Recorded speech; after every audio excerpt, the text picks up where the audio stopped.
Amados irmãos e irmãs, paz e bem, hoje celebramos o dia de Finados. Somos convidados a fazer memória dos nossos antepassados e dos homens e mulheres que marcaram a história através de seus feitos notáveis. São Jerônimo escreveu sobre os homens ilustres do seu tempo para recordar as pessoas que marcaram uma certa época da história. No dia de hoje, nós vivemos saudade e vivemos também momentos de oração. Muitos vão aos cemitérios para recordar, levam fotos, levam flores, porque as flores representam afeto às pessoas que partiram, levam velas e a vela representa sempre o Cristo, luz do mundo, a fé que nós temos na eternidade. É um dia para rezar pelos mortos e também para refletir sobre o mistério da morte. O que é mesmo a morte?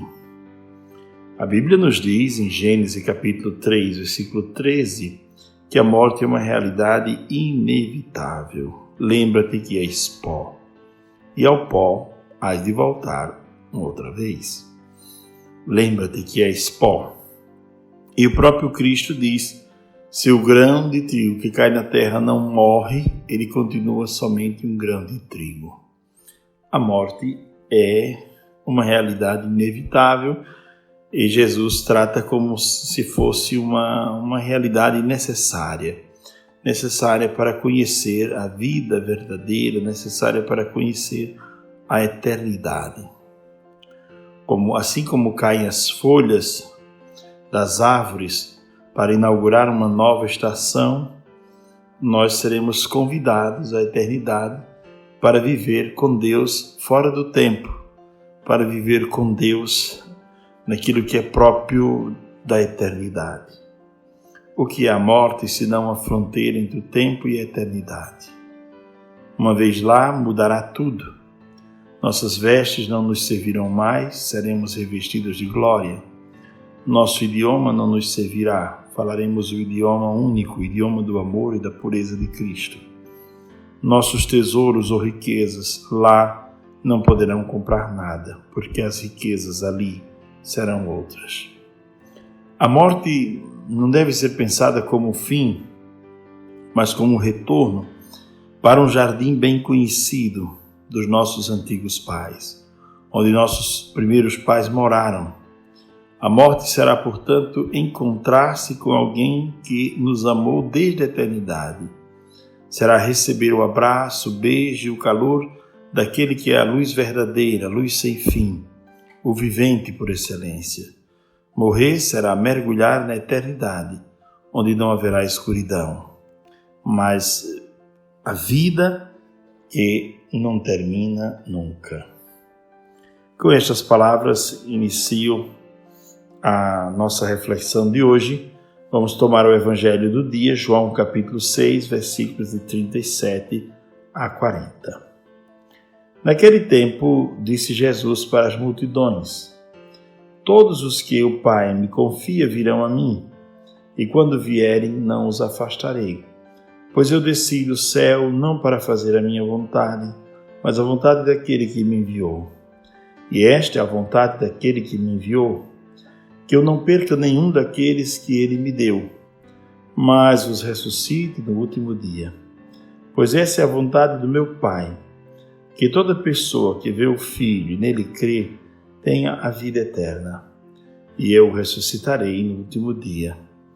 Palavra da salvação, glória a vós, Senhor. Na Bíblia, nós podemos aprender muito sobre a morte. Claro que as civilizações, as mais antigas, escreveram seus livros sobre os mortos. A Igreja Católica também escreveu na Idade Média o Livro dos Mortos.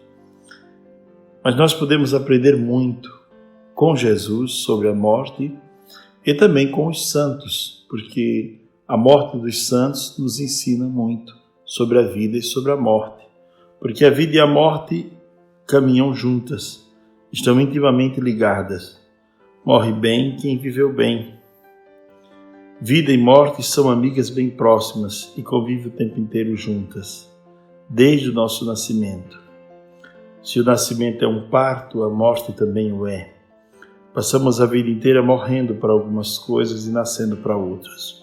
Se o nascer revela o ser escondido, a morte ainda mais, pois esta o liberta de toda casca.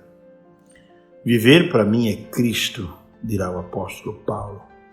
Morrer para mim é ganho. A morte vista como mudança de casa,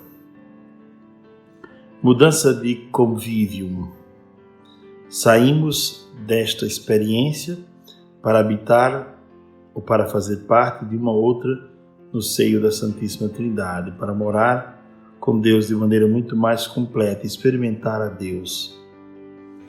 Há um momento no qual todas as inquietações e os desejos, as vontades, os medos, os sentimentos, as ansiedades acabam. O homem fica como que cristalizado. Mesmo os sonhos fenecem. Essa quietude total os antigos chamavam de exíquia. Daí vem a palavra Ezequiel, para os mortos.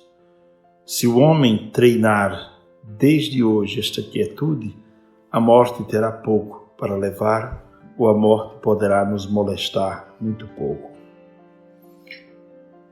Gostaria ainda, trazendo esses pensamentos e reflexões que faço sobre esse dia tão importante, ao atravessar o portão que leva para a eternidade, o homem será despido de tudo que o vestia.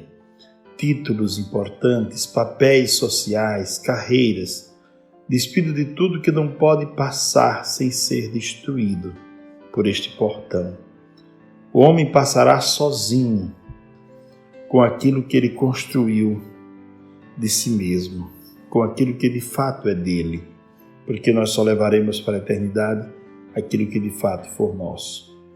A morte desnudará o homem e o colocará frente aos seus grandes medos e interrogações, mas ao mesmo tempo o colocará frente a frente com um Pai amoroso, com um Deus que nos ama desde a eternidade. Então, amados irmãos e irmãs, no Evangelho de hoje, gostaria somente de repetir esta frase no final do Evangelho. Essa é a vontade do meu Pai, que toda pessoa que vê o Filho e nele crê tenha vida eterna, possuir a vida eterna, possua a vida eterna, e eu o ressuscitarei no último dia. Que possamos pensar sobre a vida e sobre a morte com a profundidade com a qual os santos pensavam. Pensar sobre a vida e sobre a morte como Cristo nos ensinou. A vinda de Cristo, o seu nascimento, depois a sua morte, pela morte vencendo a morte, Jesus nos ensinou com a sua ressurreição que a morte não teria mais a última palavra. E os santos que aprenderam isto puderam nos ensinar muito sobre a morte. São Francisco, ao cantar, bendita seja, ó irmã morte, que vem a todos, ao fraco, ao forte, feliz é aquele que a Deus amar, a morte eterna não o matará. Ou como São Tomás de Aquino, que prestes a morrer de joelhos, levou a Deus um poema de amor no qual dizia: obrigado, Senhor, foi por ti que eu vivi todas as coisas, por amor a ti estudei, me esforcei, rezei, estudei, sofri por ti, por amor a ti fiz todas as coisas que fiz, e para ti agora volto. Te peço perdão por aquilo que eu não pude fazer e me entrego aos teus cuidados. Assim, um discípulo de São Tomás de Aquino relatou que aconteceu poucos minutos antes da sua morte. Ele pôde como que declamar um poema de amor para Deus. Então seja o dia de hoje um dia para recordar nossos entes queridos, para rezar por eles, mas seja um dia também para pensar sobre o sentido da vida e sobre o sentido da morte. Morre bem quem viveu bem. Glória ao Pai, ao Filho e ao Espírito Santo, como era no princípio, agora e sempre. Amém.